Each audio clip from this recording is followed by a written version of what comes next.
Capítulo 11. Isto é o que o olho nas letras já vê. Zás, seus amigos e CSC. Mas não é uma maravilha? Disse Klaus com um sorriso, enquanto as irmãs liam o quarto dístico. Não é absolutamente superlativo? E o Beon? Disse Sunny o que queria dizer. É mais confuso do que superlativo. Nós ainda não sabemos onde estão os Quagmire. Sim, nós sabemos, disse Klaus tirando os outros dísticos do bolso. Pensem nos 4 poemas em ordem e vocês verão o que quero dizer. Cá por Safiras cativos estamos, hora após hora em terror aguardamos. Até de manhã não vai dar para falar. Fechado e tristonho há de o bico ficar. A que antes se lê contém uma pista, recurso inicial que o bandido despista. Isto é o que o olho nas letras já vê. Zás, seus amigos e CSC. Acho que você é muito melhor em analisar poemas do que eu, disse Violet e Sunny concordou com a cabeça. Este poema não deixa as coisas nem um pouco mais claras. Mas você foi a primeira a sugerir a solução, disse Klaus. Quando nós recebemos o terceiro poema, você achou que inicial se referia a iniciais como CSC. Mas você disse que provavelmente significava primeiro, disse Violet. Os poemas são o primeiro jeito que os Quagmire acharam de se comunicar conosco do lugar onde estão escondidos. Eu estava errado, admitiu Klaus. Nunca em minha vida fiquei tão feliz por estar errado. Isadora queria dizer iniciais o tempo todo. Eu não tinha percebido até ler a parte que diz: isto é o que o olho nas letras já vê. Ela estava ocultando o lugar dentro do poema, como a tia Josefina escondeu o lugar onde estava dentro do seu bilhete. Está lembrada? É claro que estou lembrada, disse Violet, mas ainda não entendi. A que antes se lê contém uma pista, recitou Klaus. Nós pensamos que Isadora queria dizer a primeira linha do primeiro poema. Mas ela queria dizer a primeira letra. Ela não podia nos contar diretamente onde ela e seu irmão estavam escondidos, pois alguma outra pessoa poderia tirar os poemas dos corvos antes de nós. Portanto, tinha de usar algum tipo de código. Se olharmos para a primeira letra de cada linha, poderemos ver o lugar onde estão os trigêmeos. Cá por Safiras cativos estamos. É um C, disse Violet. Hora após hora em terror aguardamos. É um H. Até de manhã não vai dar para falar, disse Klaus. É um A. Fechado e tristonho há de o bico ficar. É um F. A que antes se lê contém uma pista. Ah! Disse Violet excitada. Recurso inicial que o bandido despista. R! I! Z! Gritou Sunny triunfante, e os 3 Baudelaire exclamaram juntos a solução. Chafariz! O chafariz corvídeo, disse Klaus. Os Quagmire estão bem na frente desta janela. Mas como eles podem estar no chafariz? Perguntou Violet. E como Isadora deu os poemas aos corvos de CSC? Vamos responder a essas perguntas, respondeu Klaus, assim que sairmos da cadeia. É melhor voltar ao amolecedor de argamassa antes que o detetive Dupin volte. E volte junto com o povo de toda uma cidade querendo nos queimar na fogueira, graças à psicologia das turbas, disse Violet com um estremecimento. Sunny engatinhou para o pão e pôs a mãozinha contra a parede. Papa mole! Gritou ela, o que queria dizer algo como: a argamassa está quase completamente amolecida. Falta só mais um tempinho. Violet tirou a fita do cabelo e depois amarrou de novo, o que era uma coisa que ela fazia quando precisava repensar. Uma palavra que aqui significa pensar ainda mais intensamente sobre a terrível situação dos órfãos Baudelaire. Não estou certa de que teremos nem mais um tempinho, disse ela olhando para a janela. Vejam como o sol está forte. Amanhã já deve ter quase acabado. Então temos de nos apressar, disse Klaus. Não, corrigiu Violet. Temos de repensar. E eu estive repensando este banco. Podemos usá-lo de um outro modo além de uma rampa. Podemos usá-lo como ariete. Holmes? Perguntou Sunny. Um ariete é um grande bloco de madeira ou metal usado para arrebentar portas ou paredes, explicou Violet. Inventores militares usaram arietes nos tempos medievais para invadir cidades muradas. E nós vamos usar um agora para escapar da prisão. Violet ergueu o banco de modo a apoiá-lo no ombro. O banco precisa ser apontado do modo mais uniforme possível, disse ela. Sunny, suba nos ombros de Klaus. Se vocês dois juntos conseguirem segurar a outra ponta, acho que este ariete vai funcionar. Klaus e Sunny, depois de alguns esforços, colocaram-se na posição que Violet sugerira. E um momento depois, os irmãos estavam prontos para pôr em funcionamento a última invenção de Violet.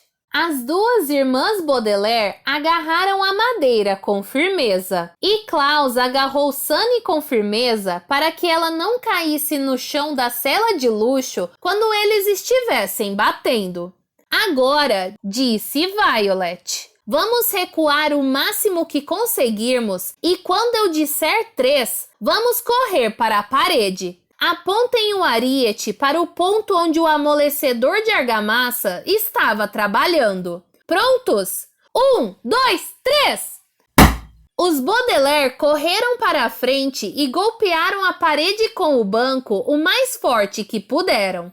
O ariete fez um barulho tão alto que eles tiveram a sensação de que a cadeia inteira ia desmoronar, mas conseguiram deixar apenas uma pequena marca em alguns dos tijolos, como se a parede tivesse sido levemente machucada.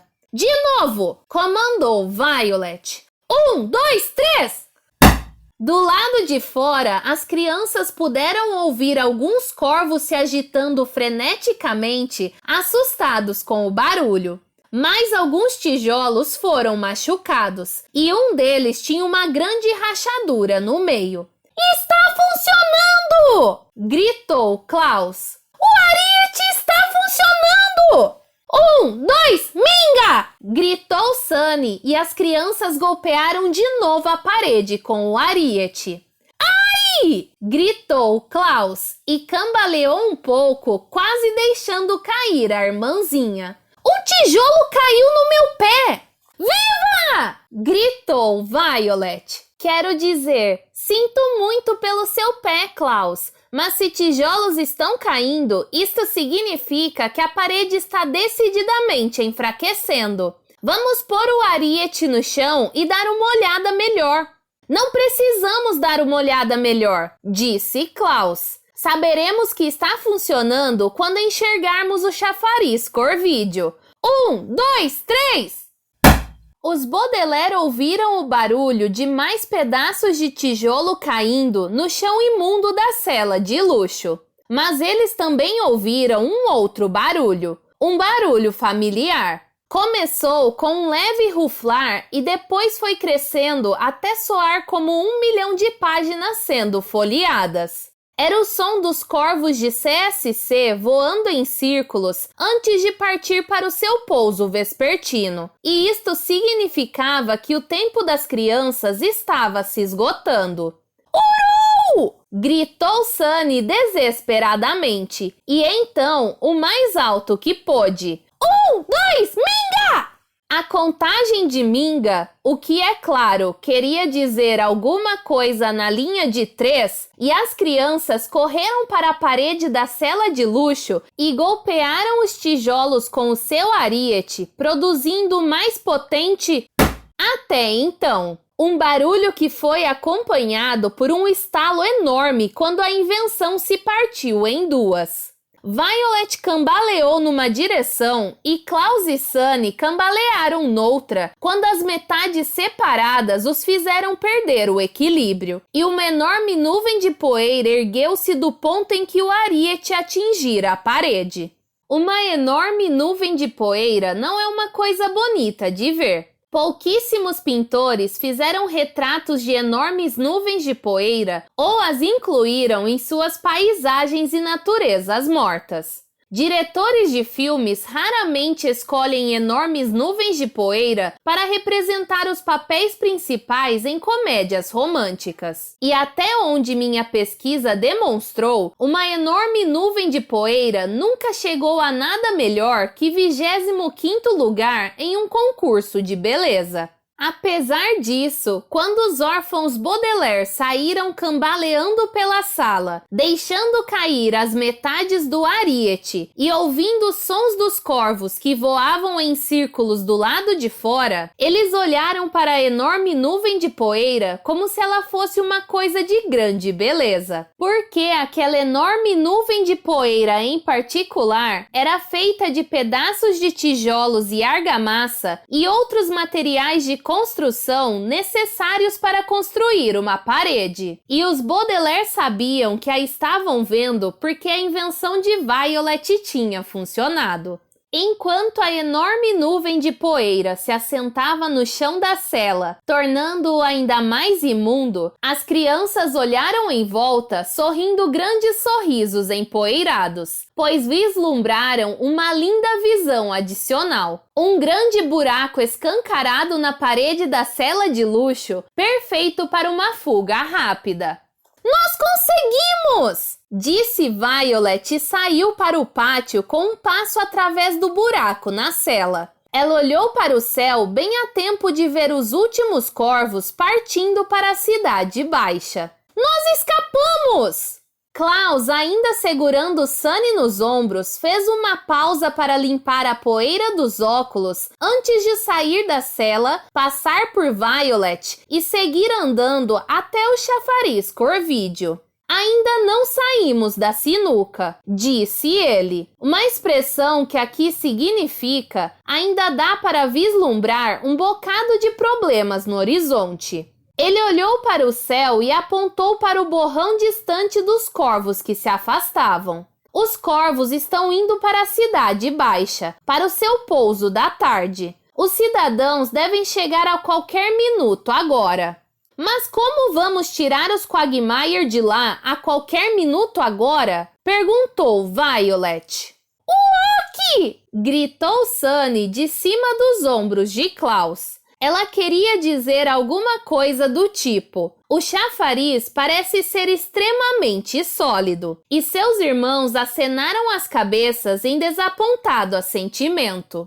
O chafariz Corvídeo parecia ser tão inexpugnável, uma palavra que aqui significa impossível de invadir para salvar trigêmeos raptados, quanto era feio. O corvo de metal ficava cuspindo água por cima de si mesmo, como se a ideia dos Baudelaire de salvar os Quagmire lhe desse engulhos.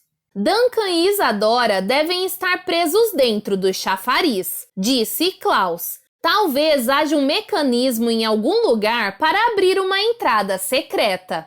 Mas nós limpamos cada centímetro deste chafariz quando fizemos as nossas tarefas da tarde, disse Violet. Teríamos notado um mecanismo secreto enquanto esfregávamos todas essas penas entalhadas.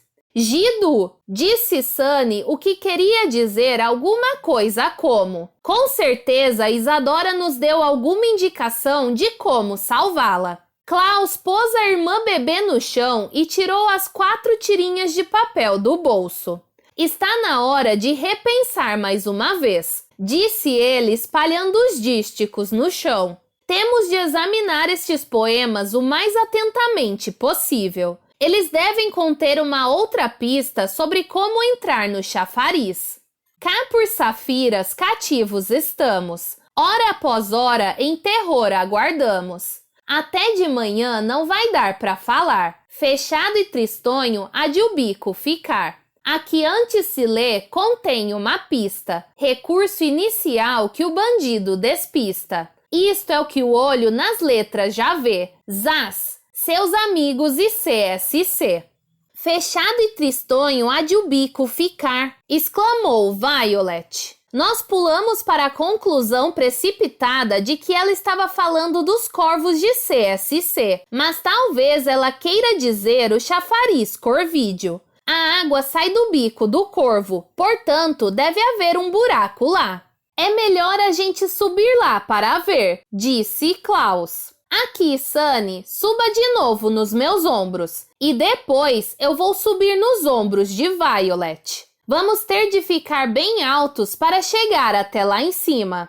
Violet assentiu e se ajoelhou na base do chafariz. Klaus pôs Sunny de volta nos ombros. Depois subiu nos ombros da sua irmã mais velha. E depois, cuidadosamente, muito cuidadosamente, Violet pôs-se em pé. E assim, todos os três Baudelaire ficaram equilibrados um por cima do outro, como uma trupe de acrobatas que as crianças tinham visto uma vez quando seus pais as levaram ao circo. A grande diferença, no entanto, é que os acrobatas ficam ensaiando seguidamente o seu número em salas com redes de segurança e uma porção de almofadas para que eles não se machuquem quando cometerem um erro. Mas os órfãos Baudelaire não tiveram tempo para ensaiar, nem para achar almofadas para espalhar pelas ruas de CSC. Como resultado, o número de equilíbrio dos Baudelaire ficou meio cambaleante. Violet cambaleava por estar sustentando ambos os irmãos, e Klaus cambaleava porque estava em pé nos ombros da sua irmã cambaleante, e a pobre Sunny cambaleava tanto que mal conseguia ficar sentada nos ombros de Klaus e espiar dentro do bico do gargarejante corvo metálico. Violet ficou olhando para a rua para ver se não vinha chegando nenhum cidadão. E Klaus ficou olhando para o chão, onde os poemas de Isadora ainda estavam espalhados. O que você está vendo, Sunny? Perguntou Violet, que avistara algumas figuras distantes caminhando depressa na direção do chafariz. Xizzy! Sunny gritou para baixo. Klaus, o bico não é grande o bastante para deixar entrar no chafariz, disse Violet desesperada. As ruas da cidade pareciam sacudir-se para cima e para baixo enquanto ela cambaleava cada vez mais. O que vamos fazer? Isto é o que o olho nas letras já vê, murmurou Klaus consigo mesmo, como frequentemente fazia quando pensava muito sobre alguma coisa que estava lendo. Precisou usar toda a sua capacidade de concentração para ler os dísticos que Isadora lhes mandara, ao mesmo tempo em que oscilava para frente e para trás. É um jeito estranho de colocar as coisas. Por que ela não escreveu nessas letras espero que você veja? Ou nessas letras você poderá ver? Sabicho! Gritou Sunny. Em cima dos seus dois irmãos cambaleantes, Sunny estava balançando de um lado para o outro como uma flor ao vento. Ela tentou se agarrar ao chafariz corvídeo, mas a água que esguichava do bico do corvo deixava o metal escorregadio demais. Violet tentou se firmar o melhor que pôde, mas a visão das duas figuras usando chapéus de corvo que acabavam de dobrar uma esquina próxima não a ajudava a se equilibrar. Klaus, disse ela, não é que eu queira apressá-lo, mas por favor, repense o mais depressa possível. Os cidadãos estão se aproximando e eu não tenho certeza de quanto tempo mais vou poder aguentar. Isto é o que o olho nas letras já vê, murmurou Klaus novamente, fechando os olhos para não ter de ver o mundo oscilar em volta dele. Chucky! Gritou Sunny, mas ninguém a ouviu por causa do berro de Violet quando suas pernas cederam. Uma expressão que aqui significa que ela desabou no chão, esfolando o joelho e derrubando Klaus no processo. Os óculos de Klaus caíram e ele desmoronou no chão do pátio com os cotovelos na frente, o que é um modo doloroso de desmoronar. E quando ele rolou no chão, os seus cotovelos sofreram graves arranhões. Mas Klaus estava muito mais preocupado com as suas mãos, que não estavam mais segurando os pés da sua irmã bebê. Sunny! Chamou ele, apertando os olhos sem óculos. Sunny, onde está você? Remy! Gritou Sunny, mas foi ainda mais difícil do que de costume entender o que ela queria dizer. A mais jovem dos Baudelaire conseguira se agarrar ao bico do corvo com os dentes. Mas como o chafariz continuava cuspindo água, sua boca começou a escorregar na lisa superfície de metal. Remy! Ela gritou de novo quando um dos seus dentes de cima começou a escorregar. Sunny foi deslizando cada vez mais para baixo, se debatendo desesperadamente para encontrar algo em que se agarrar. Mas a única coisa esculpida na cabeça era o olho fixo e inerte do corvo, que era chato e não oferecia nenhuma espécie de ponto de apoio dental. Ela foi escorregando mais e mais, e Sunny fechou os olhos para não se ver caindo. Remy! Ela gritou uma última vez, rangendo os dentes contra o olho da estátua, tal era a sua frustração. E quando Sunny mordeu o olho, ele foi posto para baixo. Pôr alguém para baixo é uma expressão usada às vezes para significar que se deixou alguém se sentindo triste e macambúzio. Mas nesse caso, ela se aplica a um botão secreto escondido numa estátua de corvo que foi posto para baixo e que, no entanto, está se sentindo muito bem, obrigado. O botão, ao ser posto para baixo, produziu um forte estalo, e o bico do chafariz corvídeo se escancarou todo, o máximo que era possível, cada uma das partes virando lentamente para baixo e levando Sunny junto. Klaus encontrou os óculos e os colocou bem a tempo de ver a irmãzinha cair sã e salva nos braços estendidos de Violet. Os três Baudelaire se entreolharam aliviados e depois olharam para o bico escancarado do corvo. Atrás da água que jorrava, os três irmãos viram dois pares de mãos aparecendo no bico quando duas pessoas o galgaram para fora do chafariz corvídeo. As duas pessoas estavam usando suéteres de lã grossa, tão escuros e pesados por causa da água que ambas mais pareciam monstros disformes. As duas figuras encharcadas saíram cautelosamente do corvo e desceram para o chão, e os Baudelaire correram para apertá-los nos braços. Não preciso contar a vocês como as crianças se encheram de alegria ao ver Duncan e Isadora Quagmire tremendo no pátio. E não preciso contar a vocês como os Quagmire ficaram gratos por se ver fora do confinamento no chafariz corvídeo. Não preciso contar a vocês como os 5 jovens ficaram felizes e aliviados porque desta vez estavam reunidos por fim. E não preciso contar a vocês todas as coisas jubilosas que os trigêmeos disseram enquanto batalhavam para tirar os pesados suéteres e torcê-los. Mas há coisas que eu preciso contar a vocês. E uma dessas coisas é a figura distante do detetive Dupin segurando uma tocha e se encaminhando diretamente para os órfãos Baudelaire.